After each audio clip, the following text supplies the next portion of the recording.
Nice to see. Okie doke. So, hi everyone. Good morning. I'm happy to see you. So, how the introduction is said, I'm Tamas Bekasi from EIT Health. I'm representing, and I just, in the meantime, switching into presentation mode. I hope you can see my screen on the presentation mode. Okay, that's cool. So yeah, I'm representing EIT Health just really quickly because this presentation. Guys, can you please mute yourself because I'm hearing back myself. I think it's yes. Oh, now it's way better. Thank you. So yeah, so this presentation is definitely not about EIT Health. Just one sentence: who we are, what we're doing. Actually, we are accelerating healthcare innovation throughout Europe. We are under the European Commission, and we are a non-profit organization, which, of course, partially is entitled to support startups, but we are supporting education, big innovation projects, etc. So this is what we're doing, and I'm representing Central, Eastern, and Southern Europe within the EIT Health, InnoStars business creation. This is how we call accelerator portfolio. So, and the agenda for today. So, guys, just in advance, I would like to encourage you to raise questions. So, of course, I will time by time I will stop and ask if you have any questions. But please do not hesitate whenever you have a question, just raise it immediately. So please interrupt me and ask. So that's totally okay. Let's be interactive as possible because, as Christos mentioned, so we are not having the luxury to meet with each other in person. So try to be as talkative and interactive with each other as possible. Okay. So as you can see in the agenda, we will just quickly go through, let's say, the theoretical overview of summary of customer journey mapping. This is pretty much, I believe that most of you already heard about. Then, of course, we are getting deeper and we will talk about how we can understand the customer experience, how we can benefit from the customer journey map, how the customer journey map should look like. So actually this would highly connected to your homework because, as you know, or maybe don't know, now I'm telling you that one of your homework will be to create a customer journey map of yours. Of course, during the consultations and mentoring sessions, I'm more than happy to answer for your questions. And just in advance, so while you are doing your homework or after you did the homework and you still have questions, and for instance, we are running out of time in the mentoring sessions, then please feel free to contact me via LinkedIn or via email, and I'm more than happy to help you. So after we just end up with the customer journey map structure, then we will go to mapping framework. We will talk about the mapping framework and different type of customer journey maps, of course, because what you will see as a template connected to your homework is one of the most basic example. It's for practicing purposes. Of course, you know, the practicing version and the real version is not that far because the main content, the main aspect, the main view on different aspects are there. So there's a really direct line between the two, but what you will get is, of course, one of the easiest way to fill out a customer journey map. But there are many others. Of course, some of them are more fancy, some of them from visual perspective are more attractive, some of them are more extended content-wise. But as a start, what you will receive connected to your homework, it's absolutely a good point, and you can start to think about, because what you need to understand in advance, that customer journey mapping is not about what you will write down in a slide or any type of file format. It's all about the way of thinking and all about thinking through how and what you are doing in your business. And of course, at the end of the day, how you can satisfy your customers. So yeah, we will go through then the steps to build a customer journey map. And then a little bit about personas and messaging and team exercise. This is the homework, so just really quickly we'll go through what you need to do. Pretty straightforward, but we will go through them. Okay, so without further hesitation, let's hit in the middle. And again, if you have any questions in the meantime, just please raise it. So actually, the customer journey mapping is a visual representation that how your customer is getting through your brand and product. So what is their, let's say, in view and overall experience on actually the content you are delivering. First of all, it's important that it's not about sales cycles, so it's important to distinguish those two. So customers are going through, of course, a life cycle of yours, a sales life cycle, but the whole customer journey map is definitely starting from an earlier stage. It's all about how people are meeting with you in the market, and then what are the stages they need to go through in order to get further, let's say, information first, and then further experience with you. As you can see also that the understanding of customers are way more complex than just interacting with them and asking some feedbacks. So definitely companies can learn a lot from their customer journey maps, and they also need to simulate sometimes. So in bigger companies, so my background I didn't mention at the beginning, but my background is multinational companies, agencies on a regional basis. So and after the multinational life of mine, I just joined the IT Health. So definitely in bigger companies, there are huge efforts to simulate customer journeys because at one point, of course, every company should ask themselves that, is it still the customer journey, what my customers are going through? Because sometimes, of course, the models are changing rapidly. Just think about COVID-19. So many of the customer journeys and the customer journey stages have been changed, not because of the technical reasons. So like, from the physical being becoming more digital being, but also the priorities have been changed. I believe that most of you read this article or heard about the news that last year was a record year for luxury car sales, even though the car sales in general dropped back because of obvious reasons. But luxury car sales have been increased in a record amount.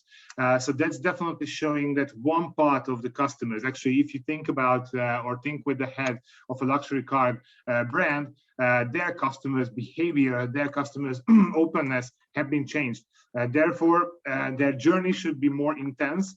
I just read of course, the high level or the strategic overview of Bentley's marketing strategy for 2021.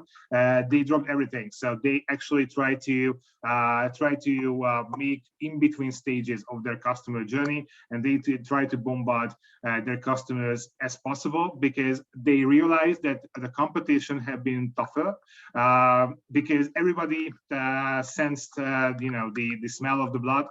So actually they saw that the customers are now more open, and all the luxury brands try to get the biggest slice from that cake as possible. So actually customer journeys, even though, and think about Bentley, so it's a really conservative brand.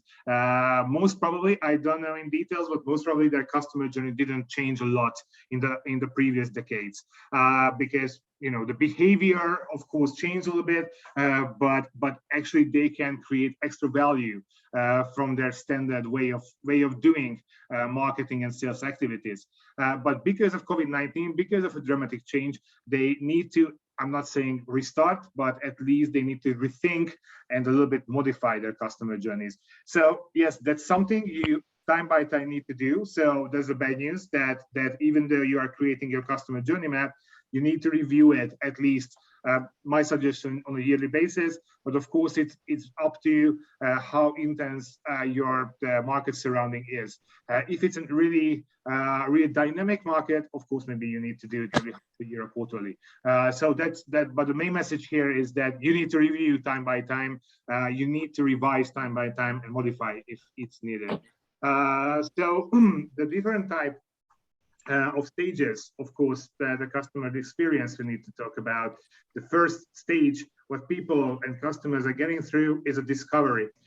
So you need to analyze the following points. So first of all, the touch points, the actions, the motivations, questions, and pain points. So actually, you need to analyze this aspect in each and every stages, what the customers are going through, and you will see that this will be highly connected to the template, what you will also need to use for your homework. So first of all, the touch points, of course, why you are having more touch points and actually getting into the comfort zone of the customer in more specific ways, then you will have, of course, more push and pull effect on the customers. Because again, customer journey map is just not just about pushing your product, but it's also getting information from the customers. So it's an important point that why you are making, of course, your sales funnel. And I will talk about. Yeah, sorry. Is there any question?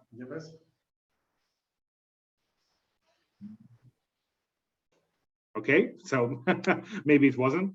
Actually, you need to be aware that why you are pushing your sales. It's important to have the pull effect, and it's really easy to forget nowadays because this is a bigger, of course, also in the healthcare market, it's a bigger opportunity to get into the sales cycle of a B2B or a B2C customer. But it's important that you need to also spend effort to more and more understand the customer. This is why the questions are here, because whenever you have one stage done, say you actually plan one stage, based on mainly on the questions and motivations, you need to plan carefully the next stage, how you are describing it. So it's a kind of a rolling effect, what you need to use whenever you are creating your customer journey stages or formulate these stages. So based on the motivations and questions, and of course, partially based on your actions previously done in the stage, you need to carefully identify what can be done and what needs to be done in the next stage. So first of all, discovery.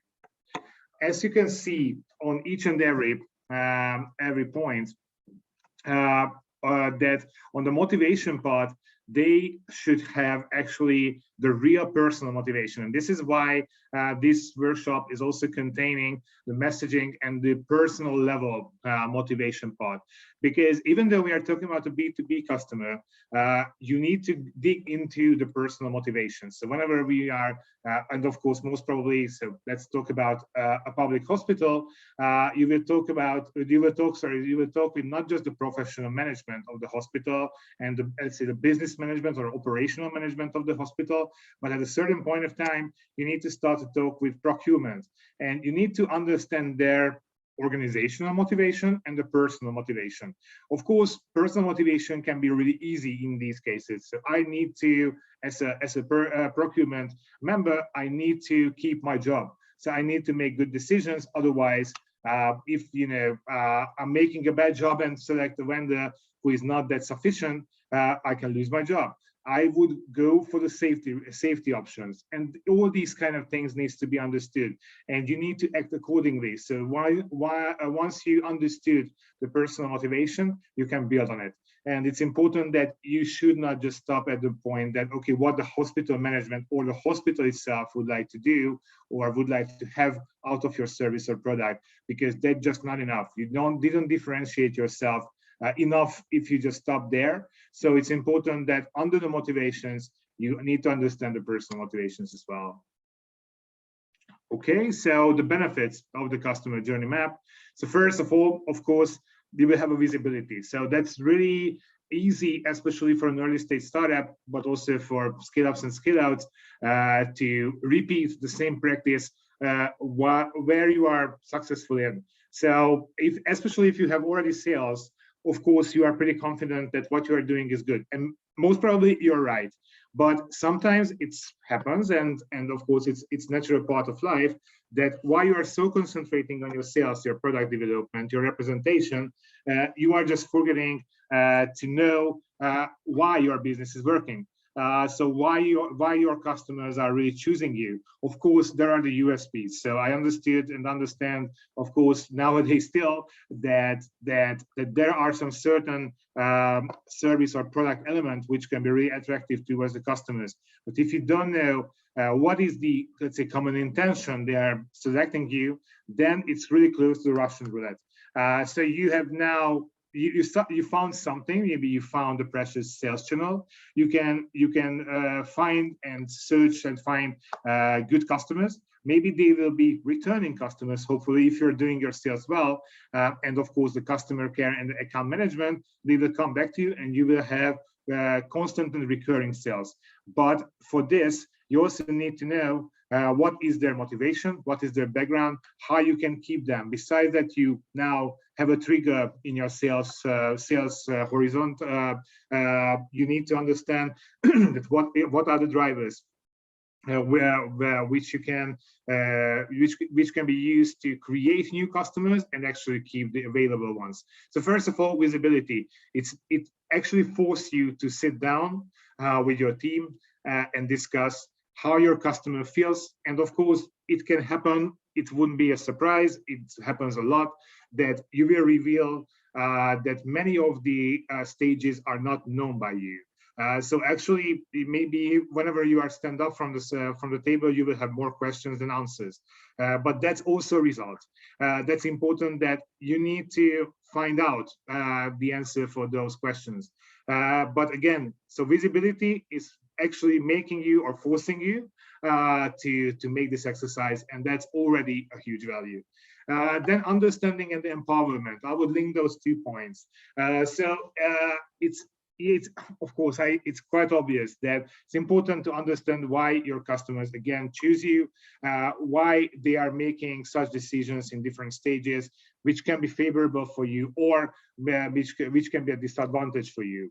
But it's also important that whenever we are talking about customer journeys or customers in general, we are not only talking about external customers, but internal customers as well.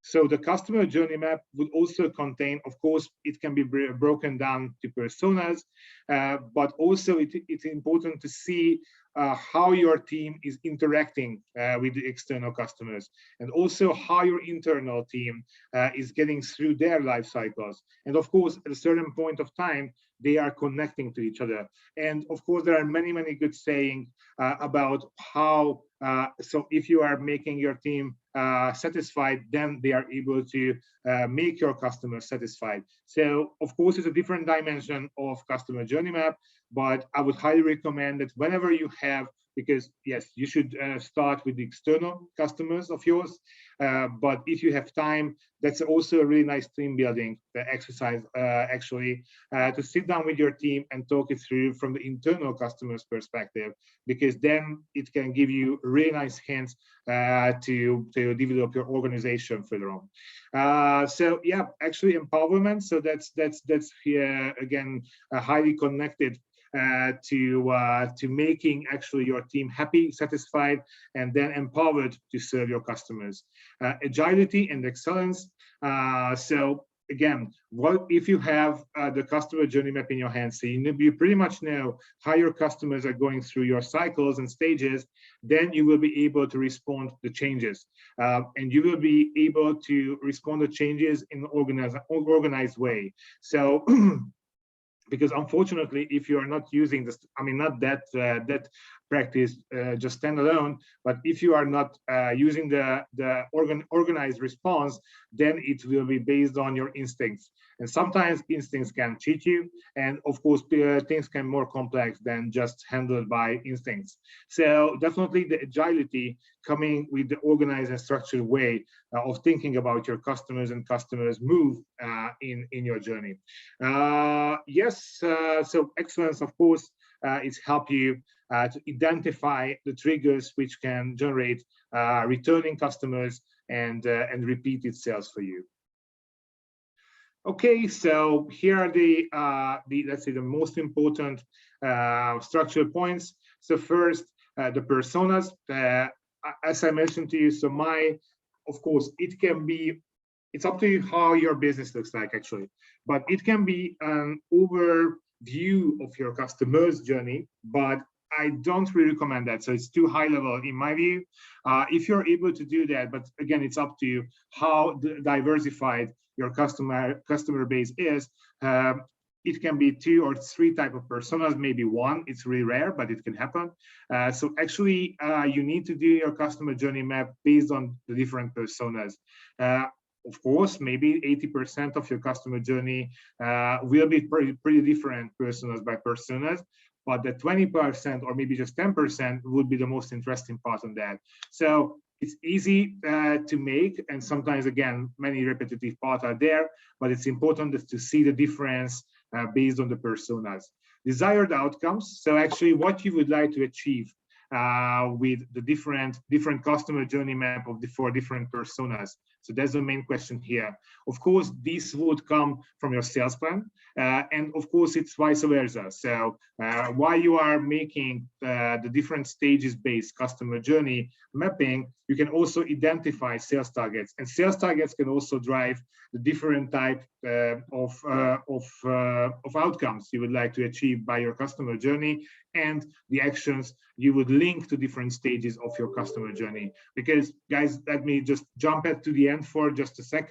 Of course, the final outcome would be that for different customer journey stages, you will identify different action points. And of course, it's important just to highlight in advance that one cannot be without the other. So without the planning, without the proper mapping, of course, you can plan actions, but let me articulate this way. It would be wise to not to do without having the knowledge on your customers. But on the other side, if you just mapped it, you have the nice sheet, you are pretty confident to know what your customers are going through in your journey. It's not enough or not valuable enough to close the book, because then you need to identify actions and you need to make it happen. Otherwise, it's just a theoretical overview and knowledge you acquired. So steps, and here are the steps which are connected to actions. So again, this is what you should not save as an effort in the chain. And of course, touch points and moment of truth. These are the two, let's say, more, let's call this passive points. So touch points, it's more about the channels. So if I just translate it to marketing, for instance, to marketing terminology, these are the channels. So what are the different type of channels or forms you can actually meet with your customer? And also these touch points are acting like triggers. So because there could be, besides your, let's say, standard marketing strategy, there could be some special steps which could be connected to specific triggers. And of course, moment of truth. So KPIs, guys, you should not save this again. This is something, people usually don't really like. So you need to identify for every certain steps, every marketing actions, you need to identify in advance KPIs. Of course, I'm more than happy to help you to identify your base KPIs or core KPIs. But that should be measured back. So this should also define that what would be the frequency of measurement, and of course, what would be, let's say, so based on the measurement and the outcome of the reviews, what are you willing to do? That would be important to see, because you need to know, are your actions capable to serve your needs? And if not, what is the next step you will do? You will cancel it, you will modify it, you will fine tune it. Of course, it's a highly budgetary question. So it's just giving you an example. So many companies, and my experience, of course, don't get me wrong, many exceptions are there, but many companies, whenever they have a small budget, they think that social media can be a good savior. Of course, don't get me wrong, for many reasons, for many purposes, social media can be good. But if you don't have a proper marketing strategy or brand strategy, then just, spending, I don't know, 300, 400 euros in LinkedIn or Facebook or Twitter or whatever, it does not really bring the bell, because first of all, that's a huge mess around you. Huge brands, smaller brands, medium brands, etc., are spending a lot. So you will be, first of all. The second is that if you, and this is the most important point, that if you do not know why you are explicitly doing that social media campaign, then you are just shooting with a cannon to birds. So actually, of course, the brand image is important, but we can agree on that even though, of course, it can be a good step, €400 cannot be a base of your brand image, because that's just not enough from the amount and from the strategic point of view. So social media can be a good friend of yours, of course, but can be just a simple point of wasting money. It's up to you that, first of all, do you know your customers?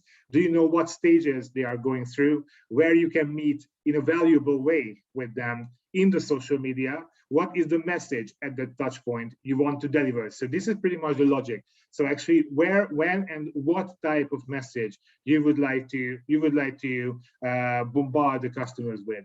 And of course, what is your final goal? Maybe, so again, if we are talking about image building, maybe it's not sales, but definitely for an early stage company or earlier stage companies, even for scale ups and scale outs, it's kind of luxury to build a one side image, because first of all, it's up to you that what is your actually positioning, and of course your sales strategy. But most probably your products are way more complex than just advertising on a brand level.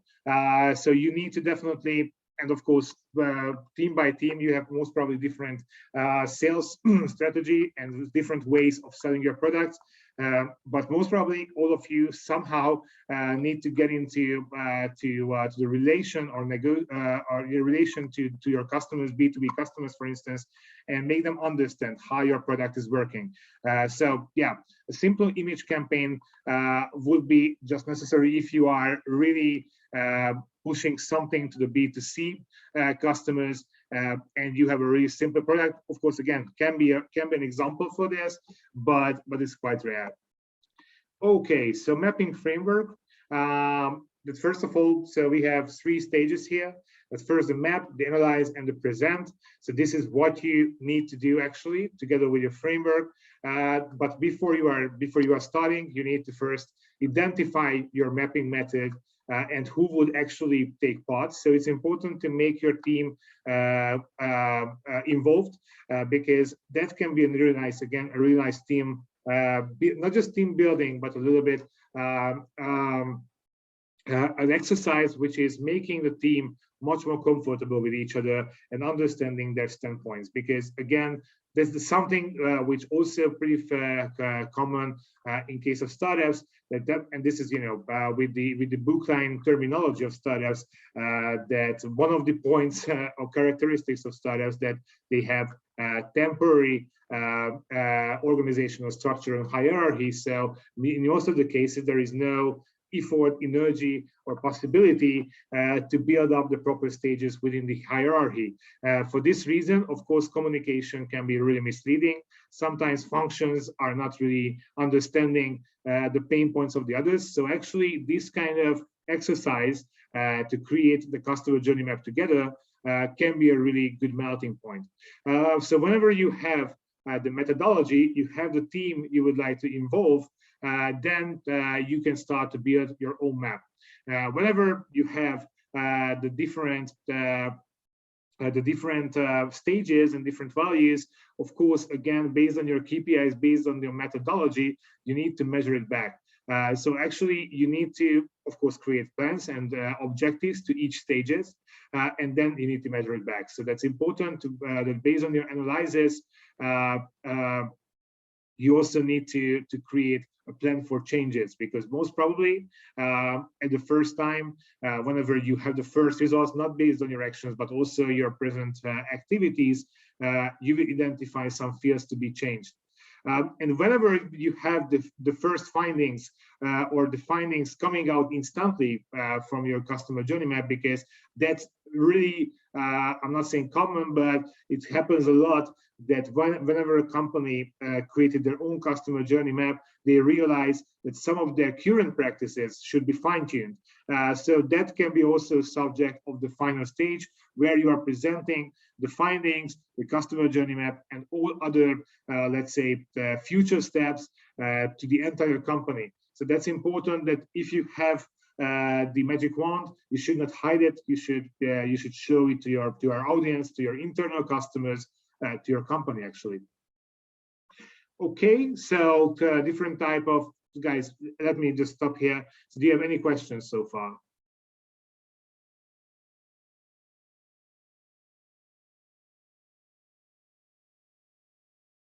I think no. So then, yeah, it's so far we had the introduction part. So if you have, of course, further on any questions, just again interrupt me and raise it. So, but let me then continue with the different type of customer journey maps. So first of all, the current state mapping. So this is actually what you are doing right now. So you need to identify the three most important points: where prospects come from, how they become customers, and how they begin to use your products. So that's actually, you need to know at least from the top of your head that how they are acting at the moment. And this is really the first oh my god point usually. So this is where companies are realizing that even though, again, their business is flowing, even in these three questions, they can have more questions because they certainly don't know that what are the main trigger to make their prospects to become customers, for instance. So yeah, and the future state of my future state mapping, of course, this is the desired version of actually the desired version of their customer journey. So it is important to identify the starting point of your lead or customer. So where they are starting, what is the problem they would like to resolve? Because of course, even though we are talking about more complex products, we should not forget that the whole cycle is starting with a problem. And that problem is, of course, coming from the customer side. You need to understand what are the situation they are coming from, and what is the situation actually they would like to resolve with a service or product similar to yours. Then you need to determine the endpoint and plan and messaging, of course, the second part of the topics you need to cover here. And day in the life mapping. So this is actually to bring all the things to the ground. So the buyer personas, shoes, it's important to be understood. So how they are, again, so what are their goals, their pains, and of course the timing indicators, because the third one can be less important if you just think about it, because goals and pain, of course, there are main triggers for their sales, and it's important, most important for you to understand how you can react on this, but also the timing indicators, because sometimes, especially public institutes, have really special timing needs. Sometimes it's really long, sometimes it's really short, of course. Not ideal, this is for sure, in anyhow, but this is important to be able to adapt to these, because that can be one of your USPs. If you can be more flexible in anyhow, so maybe, you know, just to be patient, to wait for a longer, sorry, the longer cycle, then it can be also a benefit on your side, why at the end of the day they will select you instead of another competitor. Okay, so here, this is actually the things to do, but also for your homework. So first stage you need to trespass is planning. So actually what I just mentioned at the beginning, identify your map scope, scale, your mapping method, and your team. And this is actually how you need to start to plan your customer journey plan. So this is also taking into consideration that you need to collect some materials, some resources. Of course, if you also need these resources, I'm more than happy to give you. So anything you need to start to think about how you are doing your customer journey planning, then please let me know, and I'm more than happy to help you. Then data gathering. So whenever you have the methodology, you pretty much know what should be in your customer journey map. Then you need to start to gather the data. The more precise data you work with, of course, will be more precise output on your customer journey map. So if it's needed, and this is what, you know, independently from customer journey map, of course, it's not independent, but let's assume that from the practice point of view, I would highly recommend to do anyhow to run as many customer interviews as possible, because this is the only way actually you can really get into the personal level motivation of your customers. You can be familiar what the organizational needs are, But again, if you don't know what the decision makers and different type of influences, and I will talk about the different levels of customers later on, but if you don't know those personal motivations, then you are still far away to understand the real needs. And of course, at the end of the day, once you have all the information, or at least enough information to start to create a map, you need to start to create the map. So here, of course, the touch points, the different type of stages should be defined, but all these things will be in your template you will receive. And also you need to create, of course, or think about at first, what are the KPIs you would connect to each and every actions. Then once we have it, so you need to identify, analyze key findings, and also, of course, actionable insights. So this is the second part I mentioned you somewhere 10 minutes ago approximately, that once you have the map, your job is not done. So you need to create something out of it. So you need to create certain actions which can also trigger your sales and marketing activities, of course. Then once you pretty much know what you would like to do and how you would like to transform the different stages, needs, touch points, pain points of your customers, you need to investigate the issues and opportunities. So you need to connect your desired actions and desired outcomes with the real life world. And once you have, so this is actually how you, stage by stage, we are getting from the customer needs to the final actions you would like to take, and you can link a budget to. So that's important that whenever you have the final actions, you need to do till the stage, you can say, okay, it will cost approximately 5,000 euros or 10,000 euros, 100,000 euros. So if you can price it, you are done. So if your action can be placed with a price tag, that you are at the right stage. And whenever it's been done, you need to present your findings and of course plan for the improvement. First, for the entire company, of course, it's up to you which size of your company is. But if you are a classic startup, like 20 to 30 people or maybe less, then it's totally okay to present for the entire company. If not, so if you have bigger teams with the different departments, of course, the business departments and the customer care department should be involved as a primary target. Okay. Guys, now I'm stopping here. So that was the first part, the introductory module of the customer journey map. So I just want to ask you if you have any questions.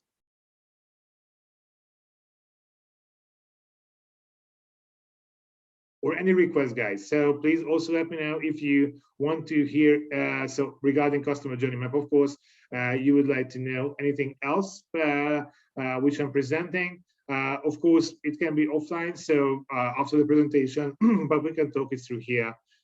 If it's, let's say, a topic which shouldn't be like, I don't know, half an hour long.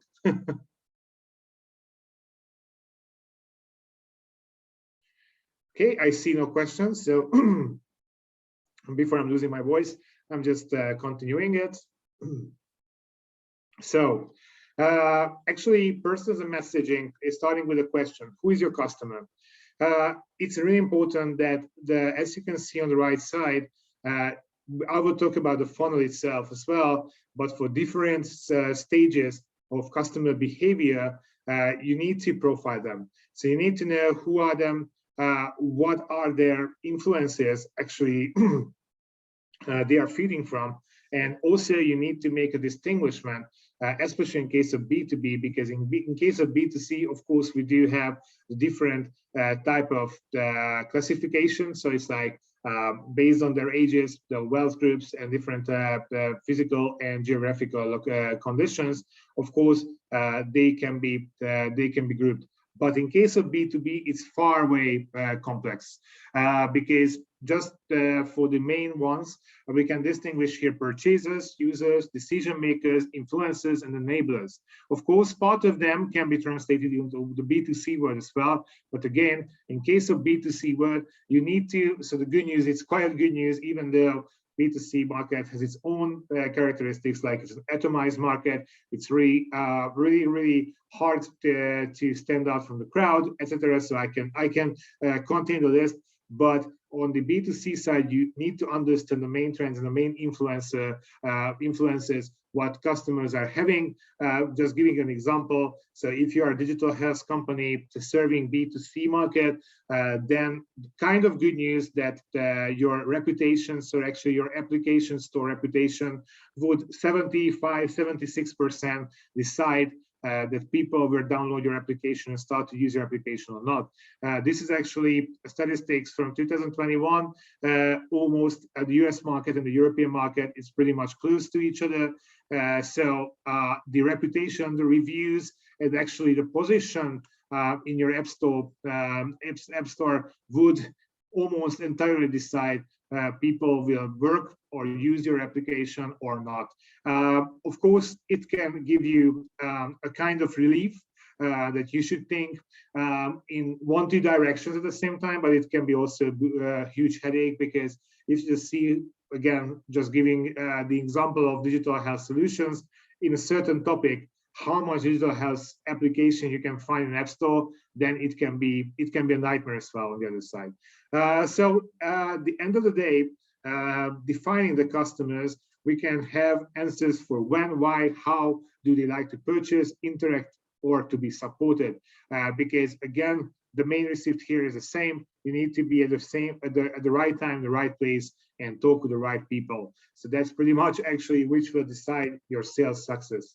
So important distinguishment here, the purchasers, the users, the decision makers, influencers, and enablers, who are they? So actually the purchasers, they have the budget, the authority, and of course, and need and timing to buy. So this is their duty. This is, if you are talking about a B2B organization, the final selection, actually, in a professional manner, will be in the hands of procurement. Even though the hospital management or the healthcare provider management is, you're liking your project, if you will fail at the procurement tender, you cannot get into their system and you cannot become a vendor of theirs. So the purchasers, their main motivation is actually, yes, being 100% that who they are selecting is secure solution for them. And of course, on a personal level, they just want to have as less extra job as possible. So if you can help them, if you are feeding them with the proper information, if they don't need to ask more and more information from you, but you are serving and delivering all the necessary ones for the first step, then they will be okay with you. Other than that, of course, you need to fulfill the criteria, but becoming, let's say, a good relationship with a purchaser, it's always helping actually to understand their systems. And this is highly affecting your final results on fulfilling the criteria.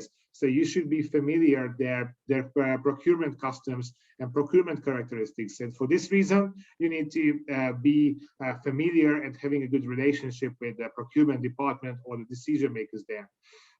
So actually, then the users are the second ones. In case of, let's give us an example of a public hospital, they are actually the operational managers. Also, they can be, let's say, the director of medical doctors. It's up to you how the structure of the public hospital looks like, but usually these are the operational managers of the hospitals. They have some knowledge about the product and the technology, but on the other side, they have the authority to make decisions. Decision makers actually are usually the directors. So they are the final ones who are just signing off the paper, but actually, of course, the target customers from a representation point of view can be them, but on the users, and I will talk about the influencers then, they are the most important powers, can affect the decision makers. So if you convince the users and if you convince the influencers, then most probably you are good to go with the decision makers. Of course, whenever you have the first touch point, so for instance, representing your company on a company level, then you need to also meet, if possible, with the decision makers. Sometimes it's not possible because the institute you would like to have as a new customer are just too big. So actually the final decision makers are just not having the time or the interest to talk with all the vendors. That wouldn't be a problem, so don't take as an offense. Again, your main target group should be the users and the influencers. So this is actually where we are heading to with the influencers. So they can be a consultant or any type of, let's say, personal or professional level good connection with the decision makers. They are able to make an effect. Therefore, you need to, so this is again, what I just mentioned at the beginning, you need to understand the personal level. You need to understand how the organization you would like to work with working. So you need to have also some rumors for that, not just the official information. So who is having a relationship with whom, actually on a professional level, and actually who is having the final consultation with the decision makers. If you know those people and can have a good relation, you have a battle won. So and the fifth groups are the enablers. So these are your loose connection with the organization. It can be a friend, it can be an ex-colleague. So all these kind of people who can make a kind of introduction, a formal introduction first to your future customers. So these enablers are making one-time action. So actually the introduction part, if you're successful at that time, actually enablers are done their job. So you don't need to interact with them anymore if you are in your future customers, decision makers or users segment. Okay, so customer profiling. This is actually, just an example. I would show you a more visual in my next slide. So the main question is what you need to raise about them. And again, this is highly not just on a professional level working. So who they are, how they think, what they do, where they operate, and of course, what are the pain point and the purchase path. Because this is why it's important, again, getting back to the previous slide, so make a distinguishment between users and decision makers. Because even though operational managers or maybe doctors actually would like to use your solution, if the final decision maker, for instance, is not convinced that your solution will serve the institutional needs and the needs of the colleagues, then you are still stuck. So that's important to understand that even though that the majority of your customers would like to work with you, do they have the right authorization, the purchase path to make the final decision, which could be favorable for you. So that's something you, again, getting back to my previous point, you need to understand the internal logics and internal processes they are following. And of course, pain points. So this is something on the communication, also on the product development level, can work very well. And this is why I just mentioned a few minutes before that if you have the opportunity, make as many interviews as possible, because then you can also have many important and valuable information for your further stages of product development. Aransa, do you have any questions? Oh, okay, just unmuted yourself, so that's why I thought. Okay, so going forward, that's just another example for customer profiling. Of course, it's maybe a little bit too posh, so too many things, too visual. But for me, that's one of the best examples, because of course you can save a lot of time by not visualizing some of the information, but actually this is pretty much what you need to have as an information. How you're visualizing, it's up to you. Messaging. So this is what it's important from the, of course, this presentation will be distributed among you. So if you need any information out of it, then you can have it. So on the messaging part, it's important that whenever you have, so it's getting back to our main topic, customer journey map. So you have the stages, you have the actions you identified you need to do. But again, this is important to have the right messaging, because if you have the action, so if you are able to approach the customer at a certain touch point, because pretty much this is the real meaning of formulating an action, creating a momentum with the customer in a certain touch point of theirs. But then you need to deliver the right message, because that's one thing that you are on the right spot at the right time. But what you are doing with that opportunity, so that's messaging will decide. And here are the most important messages that don't sell. So don't try to automatically, and especially in healthcare, of course, medtech, digital health, and especially in case of biotech, it's important that we are not using, of course, a typical sales. The methods are sometimes pretty similar, but on the messaging part, it's far more professional. So actually, we don't try to sell something at the beginning, but solve problems. And it's important that you have your own goals. You have your own business goals. You know what you would like to achieve with that customer. You know, having a contract at least valued for 50,000 euros, etc. So these are the things you would like to do. But in your communication, in your messages, it should not shine through, because it's like a prey predator situation. So if the prey is actually smelling that you would like to too much that business, you would like to have that contract, even though they have the intention to work with you, they try to escape. So that's important, that it shouldn't be too progressive, and it should not about your goals. It should not about everybody knows what is the nature of business. Everybody knows that whenever you will serve or provide any type of services or products to a certain customer, you will receive money for it. So that's not new. But it shouldn't be in the center of your communication that, hey, I want to have a business with you, because that's just not the main topic of your negotiation. The main topic of the negotiation should be how you are resolving their issues, their challenges. And if this can be in the center, then of course your goals, so the business goals, will happen. It's important also to not to mention the what, but the how. It's important to talk about the features, the unique selling points you can have. And of course, for each and every benefits, operational benefits or functional benefits, you should connect to a business benefit as well. So that's important that you will, and you already, some of you, already negotiating or maybe already have contracts with many institutes. And it's important that besides let's say the healthcare benefits or the functional benefits, there is a management of the hospital, of the healthcare provider. Even the simple single user would need some business benefits. So everything should be translated into some kind of saving. Maybe it's just time saving. Maybe you can spend 5 more minutes with your family instead of doing a repetitive task.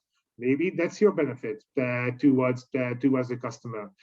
Maybe, and of course, again, operational managements are always really looking for, besides the functional benefits, some kind of commercial benefit.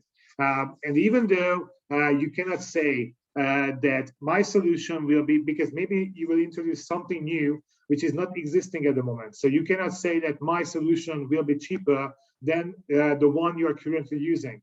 But in this case, you need to find that what is the, let's say, functional, coming from the functional benefits, what are the other benefits you can realize? So first of all, most probably some of your products are automatizing different type of manual tests. If it's happening, you need to start to calculate what is the amount of time you are saving for the stuff. And if you find out, then these number of hours can be commercialized or monetized, because you can calculate with the salaries and you can point out that what is the amount of money you are saving indirectly to the hospital by saving time for the staff. So everything can be a little bit translated into business benefits, and it should be. So besides that, of course, you are answering for a functional problem.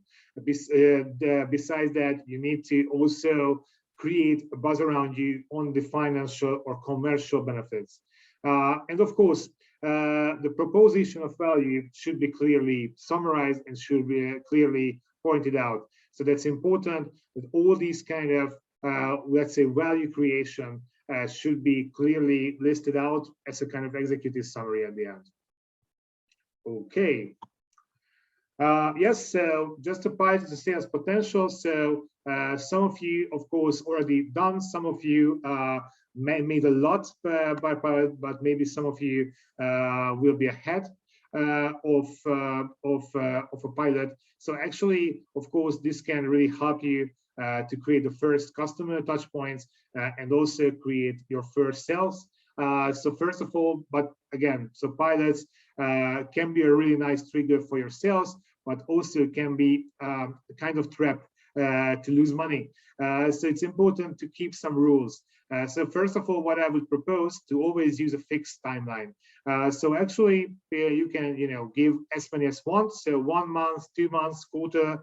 Less than 1 month, it's not really favorable in my view, because you should be aware and you should select the right timeline, which can be covered by you financially. So that's important. That of course during the pilot, most probably, even so some of the pilots are paid, but it's based on my experience, it's really rare that that hospitals, any type of healthcare service providers, are paying for pilots.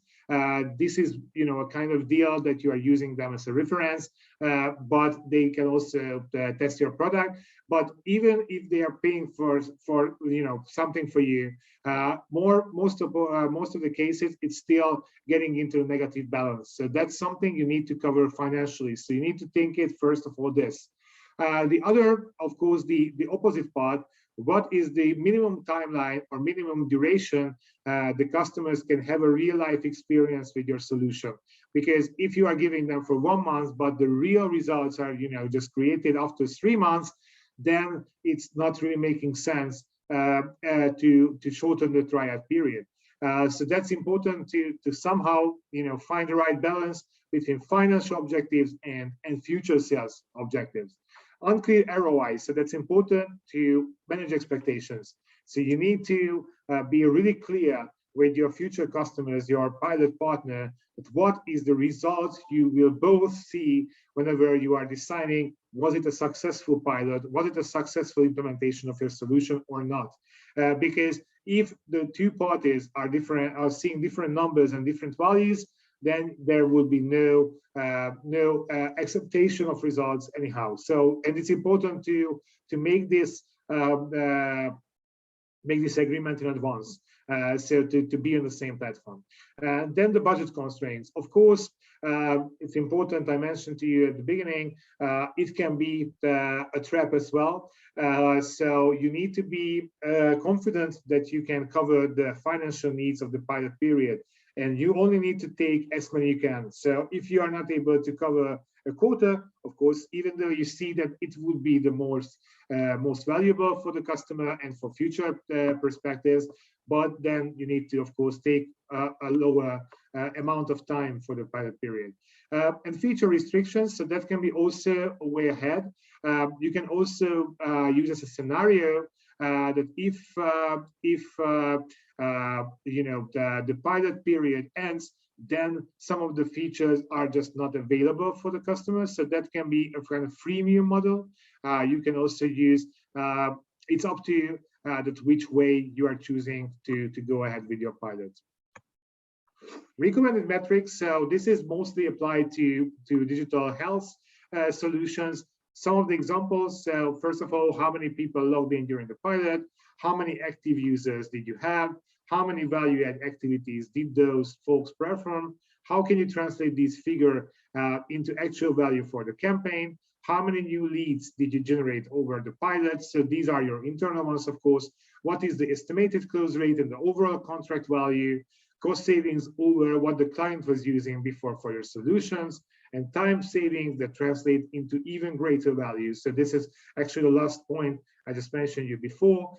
Translate the doctors, the nurses, the medical staff, or the operational staff, time to money, and that can be also pointed out as a saving potential, because this is it. So it's not that direct, like grabbing the cash in your hands, but it's also, it can be a huge saving for a customer. Okay, so one of the example I just would like to show you So actually, this is Cineco Global. They developed GRADE as an automatized radiology reporting system. Of course, I think that most of you are aware that there's a huge lack of radiologists all over Europe, but not just Europe, globally. Just in the UK, approximately 65% of the radiologists are just missing. So definitely that should be a solution on the market which can resolve this issue. And one of the most painful and time-consuming tasks for the radiologist to create the radiologist report right after each and every task. So actually, GRADE is a solution where, based on keywords, you can have a structured report which is actually using on a different modular basis terminology and phrases. So this can save a lot of time for the radiologist. And the company started 2018, 2019, they already participated in one of the accelerator programs with their MVPs and prototypes. 2020, they moved up to a more advanced program, actually finished their market-ready product. Of course, this is the first functionality, so they are still continuously extend the functionality, but as a first market-ready version of the product has been born in 2020. At that time, they received a smaller investment. But what is important, and this is what I would like to point out here, that actually one of the co-founder, Vincent Emet, started to work as a resident in the Universitas, I'm sorry for my pronunciation, but Universitätsspital Zurich, anyhow, so Zurich University Hospital. So this is the English version of it. And they started to negotiate a pilot with GRADE. And in 2020, actually, at that same year, they had the pilot with the hospital university. They become their first customers. At the beginning, they used, so they implemented their solution through API. So actually, this is one of the, for instance, for digital health solutions, this can be a huge barrier, how to connect the backend system, especially to a public hospital. But in Switzerland, they found, and of course in other parts of Europe, it can be also found, but it's based on the legislation and the different regulation of the cybersecurity systems of healthcare. But in Zurich, they were pretty strict and pretty conservative. But in 2 months, they can have an API solution. They can start to work with the hospital. For the first time, 3 radiologists started to use their system, and they started to make a kind of easy research. They started to compare the time consumption and task delivery of these 3 radiologists with the others, and it clearly showed that they can do more. So those 3 radiologists had more, let's say, free time in their profession to fulfill other tasks than the others. So for this reason, they started the pilot. They almost ran actually almost 4 months. In total. Surprisingly, they didn't get any money for that. So we can have the vision, and in Zurich they were received. No, they didn't. Then it's totally okay. So after 4 months, actually, the hospital decided to implement their solution. So they became their first customers. Of course, it's a really nice success story, and I'm not telling you guys that in all cases it will happen. But if you are, so again, if you are planning carefully, and if you can try to minimize the resources, you can deliver a stable service. So actually optimize, not just minimize actually, but optimize. This is the better word for that. Then it can be a good point for starting your sales cycle. Okay, so guys, this is the homework. I would like to remind you. So this is actually that the different stages and links should be understood by you. And based on the previous points I just listed out, you need to, first of all, identify the problem areas and also understand what are the touch points and pain points of your customers. So that would be pretty much the core of the homework you will need to deliver. And besides the pain points, the gain points are also there. You will see the gain points are actually that for the specific pain they have, what they can receive from your service or from your product at that certain level. So what is the let's say the promise coming out from that specific stage and for that specific pain point. So that's important that on the gain points, you also need to identify those points, that aspect, sorry. So of course, the task here or the homework is that within the template, please fill as many cells as possible. And of course, please feel free to customize it. So you will see that there are some examples already written in the template, but maybe it's not adaptable for you. So of course, the main logic is the same, but if you want to rename something, if you want to add new columns or rows, please feel free to do it. So that shouldn't be, so again, this is the unified way of thinking, what you will receive, but each and every company, each and every customer journey is a little bit different. So please feel free to customize it. Okay, I don't know if you have any questions regarding the customer journey map, the personas and messaging, or maybe the homework.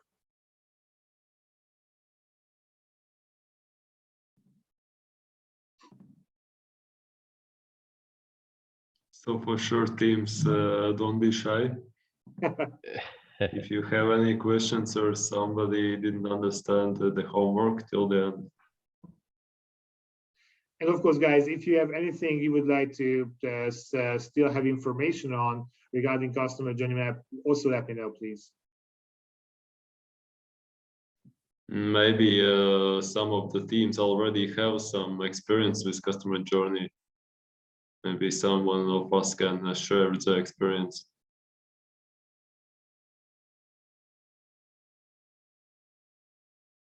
Yeah, I know that you have various background and experience, of course. So maybe for some of you, most of these points are already known.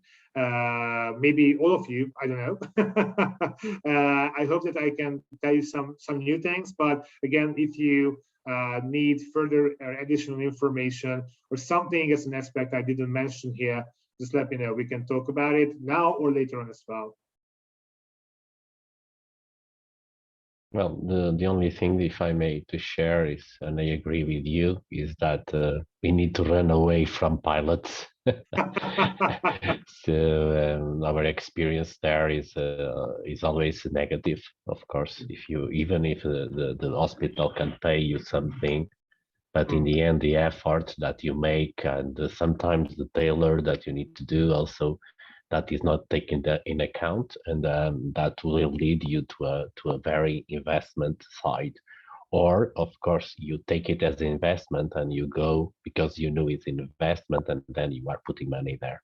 So this is our experience. So when we went to the hospitals some time ago to the pilots, it was clear for us that it was an investment to conquer the customer and to prove that it works, right?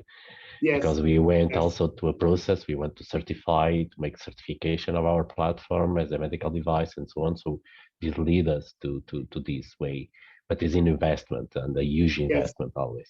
Yeah. But of course, today we don't want to make pilots because we know that is losing money always. So yeah. It's really where, so really, I absolutely understand your point. It's really various. So like I just shown you, for instance, in case of Cineco Global, that was a success story. So it's really various that how startups have different various experiences. But you're right, absolutely. So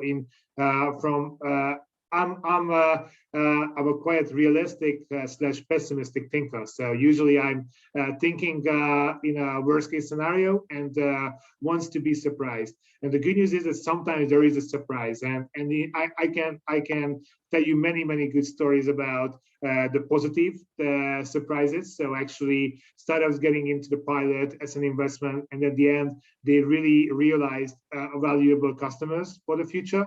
But I believe yes, you're right that as a kind of starting point, you should think as an investment. So you should think that effort, that money, that energy will not come back.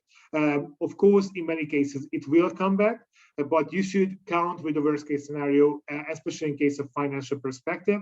But if you just mention the reference, it's important to highlight here as an additional value, because especially the first times, you also need to, not because just the certificates, but also for the future customers, you need to have something as a reference in your hand, saying, hey, we already had, I don't know, 2 times 3 months pilot with this and that big hospitals, and they were happy, even though they didn't. Of course, you will not talk about the other parts, but if you can have, if you don't have the opportunity to make them your customers, try to at least get some testimonials, try to get some, some marketing values out from the pilot, is saying, okay, so you are not continuing the journey with us, that's fine, just give us 2, nice sentences we can refer, because that can be a huge value further on. But this is important. So yes, Jose, it's absolutely, I agree that the various experiences, what my experience is that what can a little bit save you from, at least from the unexpected negative surprises, is try to be as fixed as possible at the beginning. So what you would like to do, what are the next steps, when you will sit down, and of course, still the future customers can, jeopardize this plan. So I'm not telling you that if you are planning wisely that everything will come together as it is, but at least it can save you from some of the unexpected negative surprises. So this is what you can do, and believe the best, of course, or hope the best. But yeah, hopefully, we will have more and more mixed experiences, not just negative, but positives as well. But again, I totally agree with the point that you should take as an investment first. Yeah, so my side is positive in the way that we reach our goal to have, yes, as you said, experience and so on. But in the end, it's a huge investment, right? So of course, it's a huge investment. The second thing is about even POCs or pilots, as you want to go. Is always the issue that the next step, that is a contract, usually don't fit in the reimbursements process, because you go to the hospital, in the end, it's someone else that is paying. yes. So that is also the tricky point that I don't yet solve it. Let us say it's business model that is okay. I can have a price per user, etc., etc. But in the end, even the hospital can make a pilot with success, but in the end, they will tell us, okay, but it's not us that will pay, right? So it's always innovation, and with innovation, you go to the hospitals as a pilot, but they have usually a budget for that. But then the next step, that okay, let's scale up, let's put in the business in place, don't fit, right? So that, I think, that is something that I don't know your experience, if you can tell us, but that is the blocking point and the bottleneck that I have today. Absolutely, absolutely. So there are certain points which definitely, as an European ecosystem, starting with the legislators, should change, because at the moment, so and I would tell you some opposite experiences which can be a good practice. I'm not saying can be followed anyhow, but I would tell you later on. But first of all, that yes, definitely the overall situation is that that for now we have much more valuable innovations, but especially the public healthcare can actually utilize.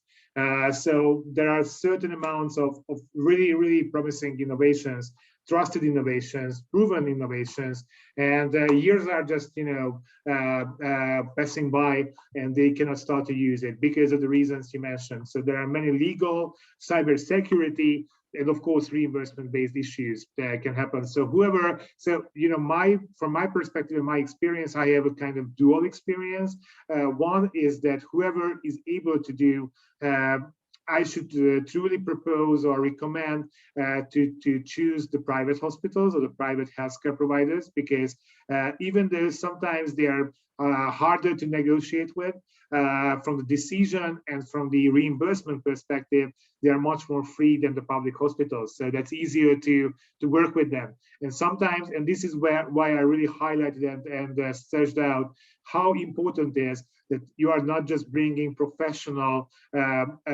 proposition of value, but also business proposition of value, because especially in private hospitals, most of the people you will talk with are business people. So they are just looking for the money. They are looking for the return of investments for somehow.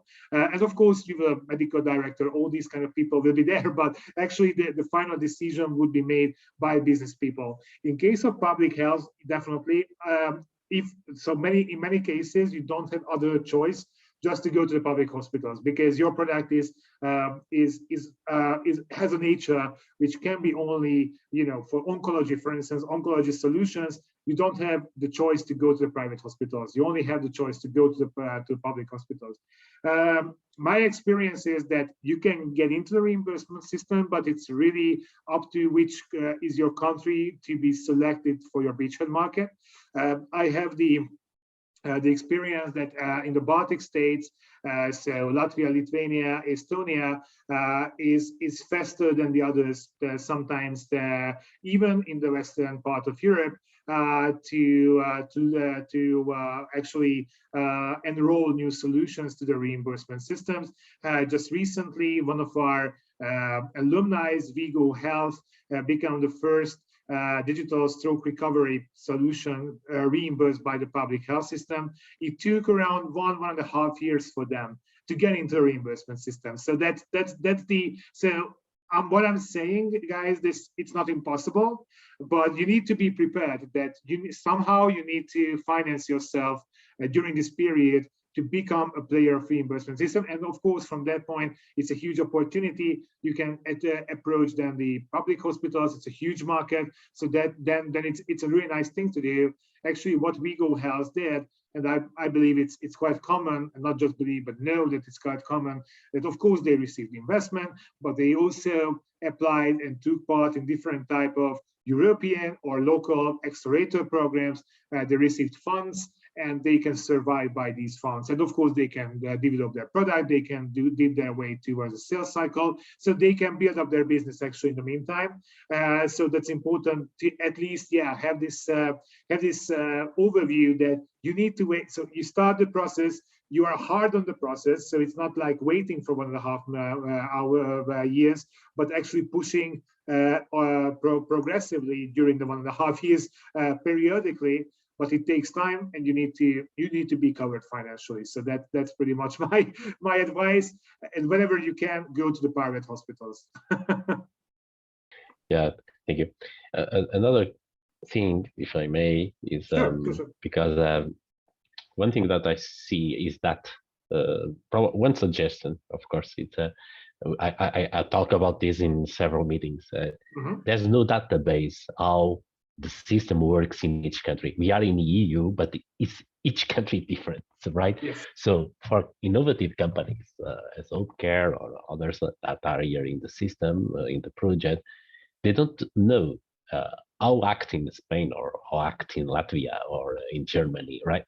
So again, it's a nightmare, because when you expect to accelerate or to grow, there's no place, okay, in EU, 80 or whatever, someplace we need that to have like, okay, this is the framework in each country. These are frameworks. At least help us to understand, and even to investment, because if you are seeking for investment, right? So as a company, you need to say to the investors, okay, so if I go to Germany, I know that you need to apply 400,000 to go to SIGA, right? I need to apply, I don't know, 100,000 to go to Spain, or okay, whatever. Because in the end, it's huge money, right? To invest in each country that we go, and that is really crazy, because again, this is in a competitive point of view. If you compare with US, you go to all countries or Asia, regions, China, right? It's easy, and then you go to Europe, and for me, it's crossing the border that is in 100 kilometers, and it's different. So that makes sense, right? Yes, so there are two things.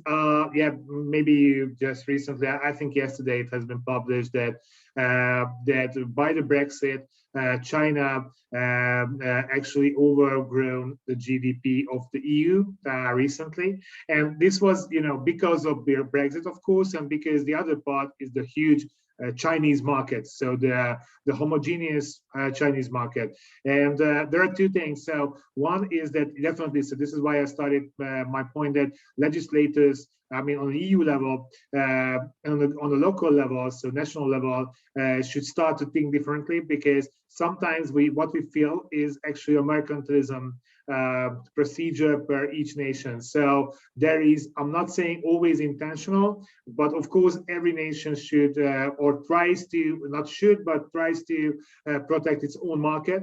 But if you think about the innovations nature, this is my personal view, so don't get me wrong. This is not the IT house, this is my personal view, that in case of innovation, it's just not how it works. So there are no local innovations at all. So if we are just protecting the innovation market of ours, then not just EU level, but on a national level, we will have disadvantages towards other nations. So that's just not, that's just not making sense. The other point is, so just give you a short hope or a weak hope that there are some soft landing programs what I can propose to use. So for instance, in case of EIT House, we have the Bridgehead program, which is for Europe and for outside of Europe. These programs are working, and not just we have, so not just the IT House has these kind of programs. These kind of programs, of course, different setup, different structure, different services, but usually how they work is actually they are, unfortunately now, just in a digital way, they're catapulting you to your future market. So for instance, you see Germany as a future market. So you will have a German partner who is taking care of you for 2-3 weeks and actually giving you all the necessary information, of organizing interviews with potential customers in that market. So there are certain programs which are acting like this.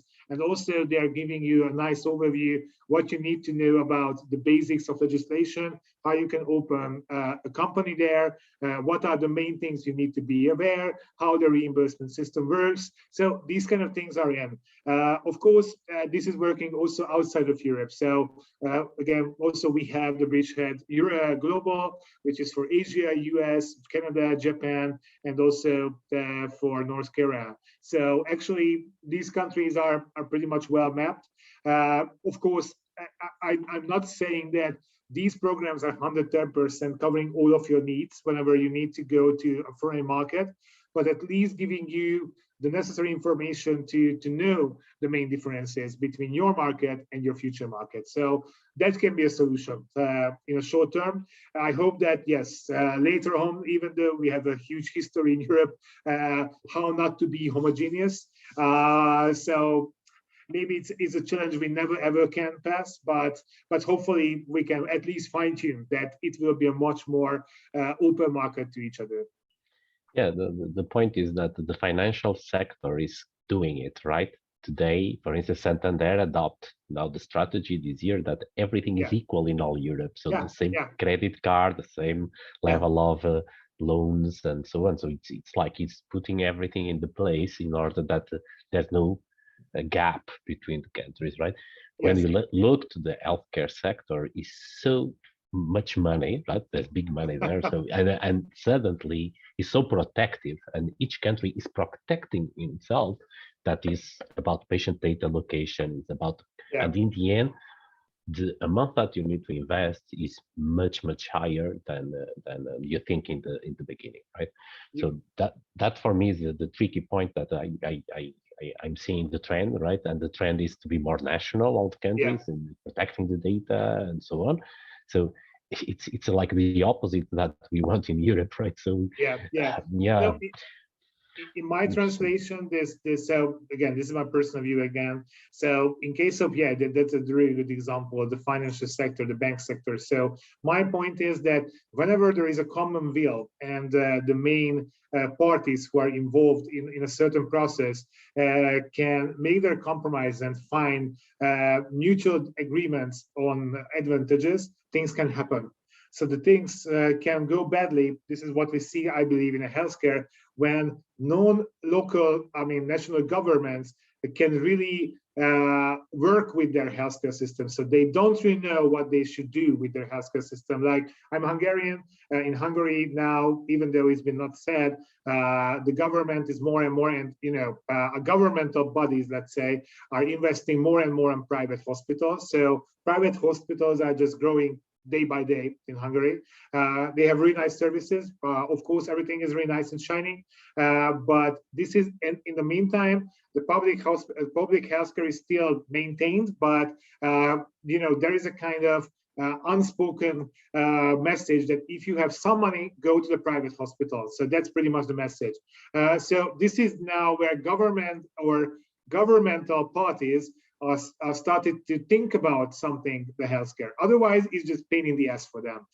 Public healthcare is not something they would like to do because there is no big profit in that. There is no big fame around it. So if you're doing well, then people will not thank you. They will not vote you for the next election just because you are doing a good public healthcare. So that's because of this field is not that popular from the decision makers' point of view. They are just halting it because they know that, how you mentioned, huge money in there, but we don't really know how we can get it. So actually, they are just making it frozen down, and they are protecting it. And of course, more advanced countries are protecting their market because of their national intentions. So there are so many things around it, but I believe the main factor is the uncertainty in their heads about healthcare. But because if there is a constant will of how to make profit on a national level, on EU level, then things can happen easily. So that would be, I believe, the final trigger, that EU somehow can synchronize the national intentions and make a final compromise, which we all know will take years. But at least after years, maybe there will be a compromise between nations and open up the innovation market towards each other. So that would be the final goal, I believe, here. Guys, I don't know, you have any other questions?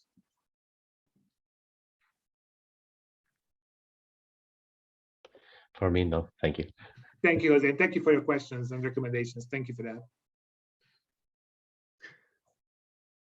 From my perspective, I can just only add on that, yes, for sure, like regarding customer journey, the main step that I see that a lot of businesses make some mistakes is to defining the ideal client, one ideal client, not like 5 clients.